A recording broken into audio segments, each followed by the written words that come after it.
Émotionnel ou rationnel, en accord ou à l'opposé. Les rencontres de l'heure.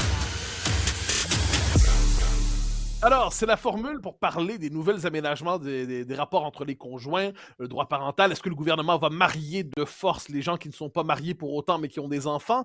Cette question traîne dans l'actualité, a été relancée tout récemment par Simon Jolin Barrette. Et pour en parler, évidemment, notre analyste politique, Emmanuel Latraverse. Emmanuel, bonjour. Bonjour! Alors, mariage de force ou pas mariage de force? C'était le débat depuis l'affaire Lola jusqu'à il y a quelques jours. C'était la formule. Est-ce qu'on se retrouve devant un mariage de force aujourd'hui? Non, pas du tout.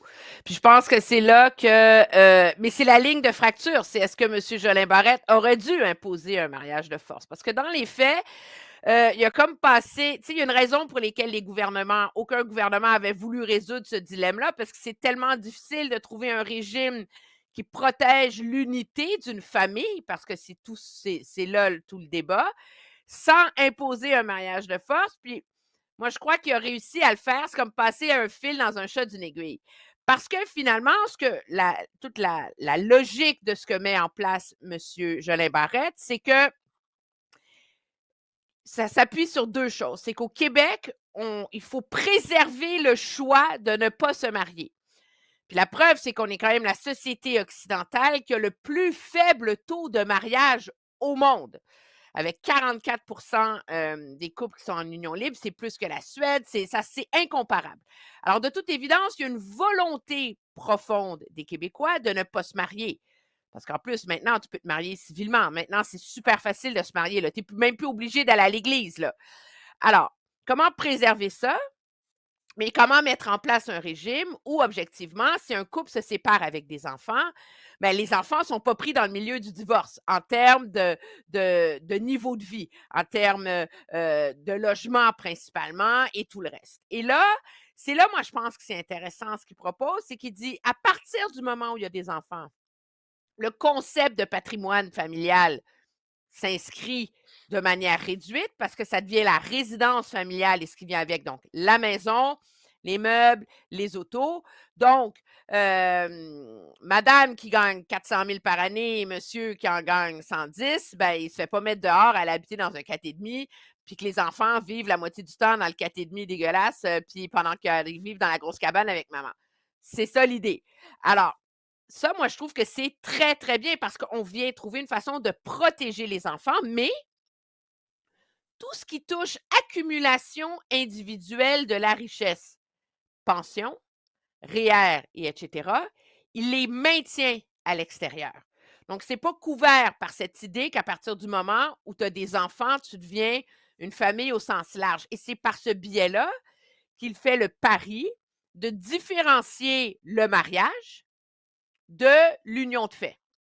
Et dans la logique du monde d'aujourd'hui, moi, je trouve que c'est intéressant parce qu'ils cherchent une façon de préserver cette volonté sociologique, je pense, de beaucoup de Québécois de ne pas se marier. Mais c'est bien sûr, puis moi, je pense qu'il y a une avancée dans l'égalité des couples là-dedans, qui est importante, mais en même temps, il se fait largement reprocher de continuer à vulnérabiliser une certaine classe de femmes dans leur relation de couple. Alors, on va y arriver dans un instant, mais je te transforme un instant, coup de baguette magique, d'analyste politique en sociologue un instant. Je sais que tu adores lorsqu'on fait ça. Oui, Tu beaucoup. dis que le Québec est une des sociétés qui se marie le moins en Occident. Tu l'expliques comment? C'est difficile à expliquer. Moi, je pense que le fond de ça vient d'un rejet des institutions religieuses objectivement, pendant très, très, très longtemps. Pour te marier, il fallait que tu ailles à l'église ou que tu ailles au palais de justice ou vraiment c'est tellement déprimant que tu te tires une balle. Là. Il n'y a personne qui a envie d'aller se marier au palais de justice 10 minutes dans le bureau, bing bang. Alors, je pense que ça s'est institutionnalisé comme façon de faire. Je pense aussi que le fait que l'idée d'un mariage vient avec l'idée d'un gros party qui coûte une fortune, puis les gens ont plus envie de faire ça maintenant, de dépenser 10, 15, 20, 30 000 $ pour un party pour souligner le fait qu'ils ont envie de s'aimer jusqu'à la fin de leur jour. Et donc, je pense que quand on met les deux ensemble, c'est ce qui explique le fait que les gens se marient moins. Est-ce qu'on est aussi, objectivement, toi et moi, la génération des enfants du divorce? où les gens ont vu leurs parents se divorcer, fait qu'ils disent, ben regarde, à quoi ça sert de se marier, ça sert à rien.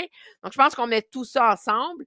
Il y a, c'est ce qui explique ce désir ou ce choix de finalement ne pas se donner la peine de le faire. Alors, quand tu prends ceux qui le rejettent, plus ceux qui ne se donnent pas la peine de le faire, ben, tu arrives avec cette grosse statistique.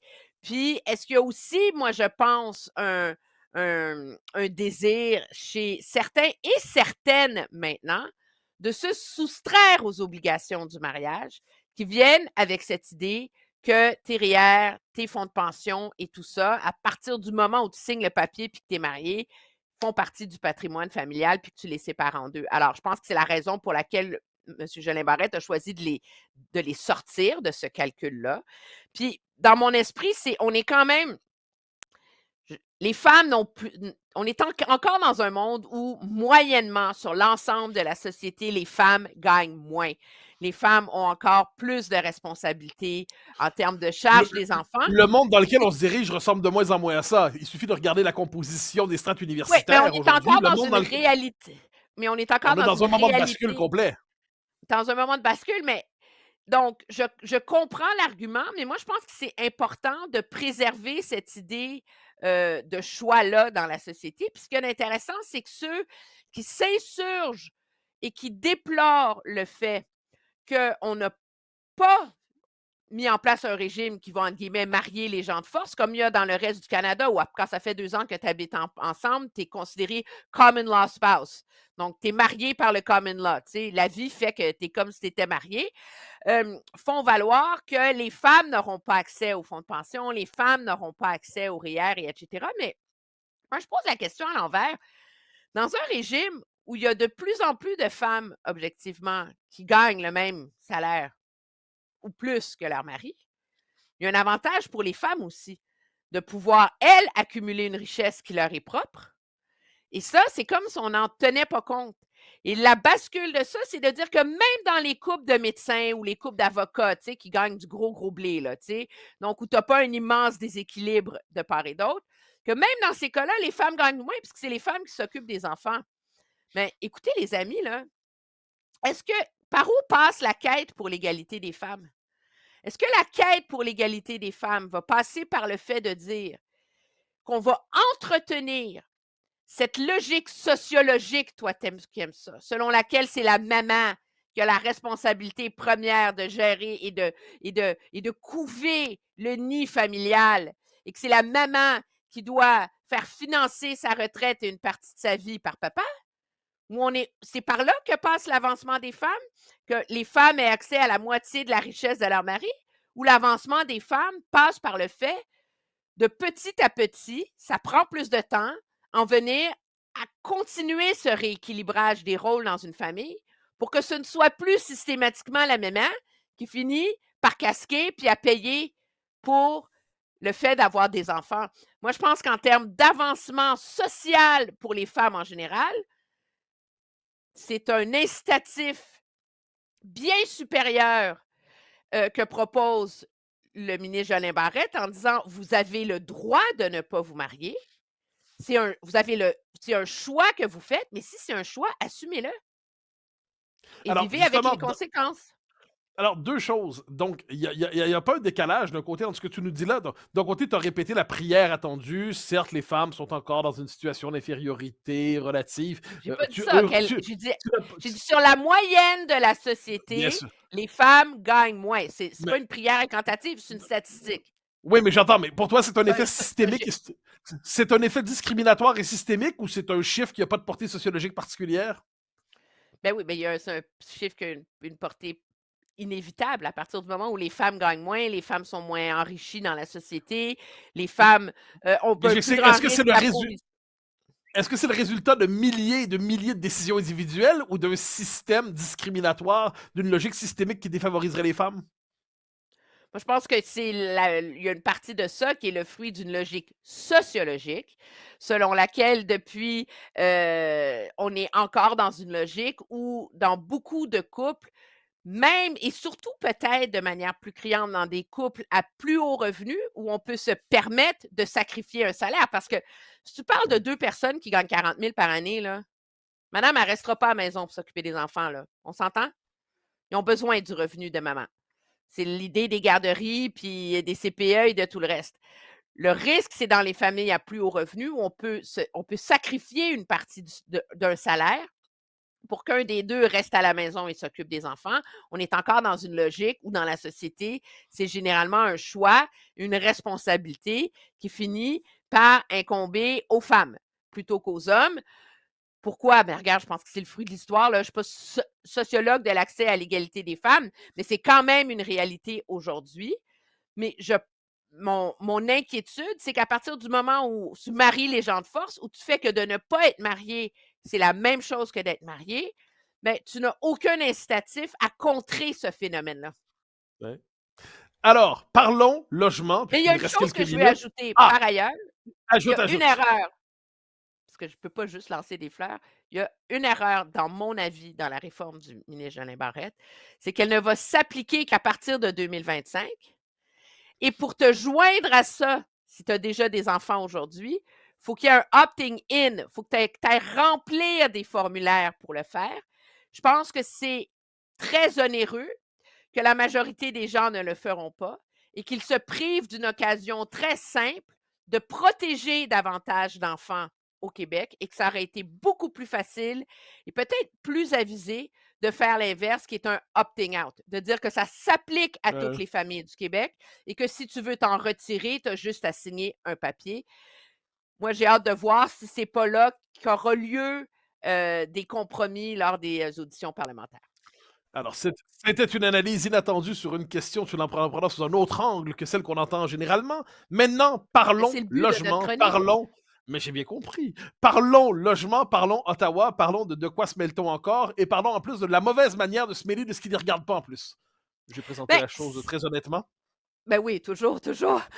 Toujours. L'annonce d'hier sur ce 400 millions dans l'accélérateur là, de logement, le 6 milliards pour une espèce de programme d'infrastructure de logement, c'est moins outrageusement dans les champs de compétences des provinces, a priori, que certaines des autres annonces qu'on a vues. On n'est plus là, dans un programme de petit déjeuner, puis des programmes d'infrastructure avec des conditions que pose Ottawa. Il y en a toujours eu.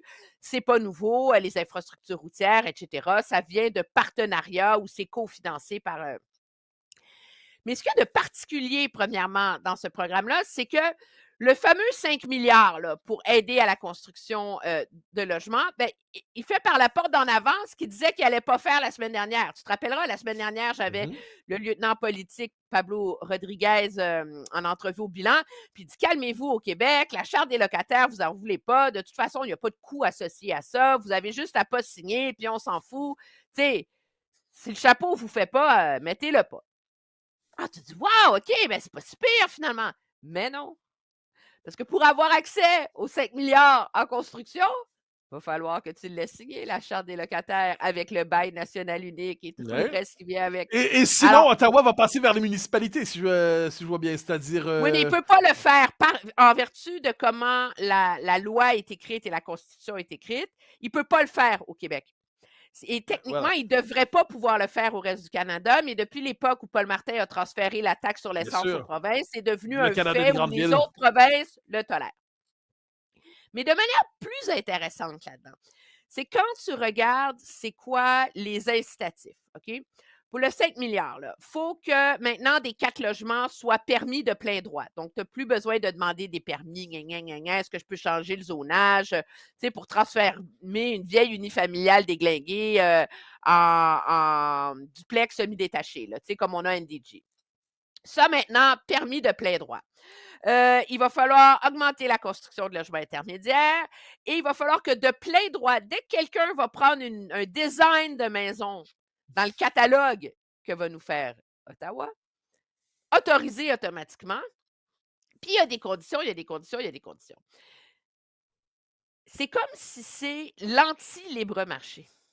Oui. On n'est pas dans une logique de financer des projets complexes, là. Tu sais, on n'est pas en train de construire une ligne de métro, là.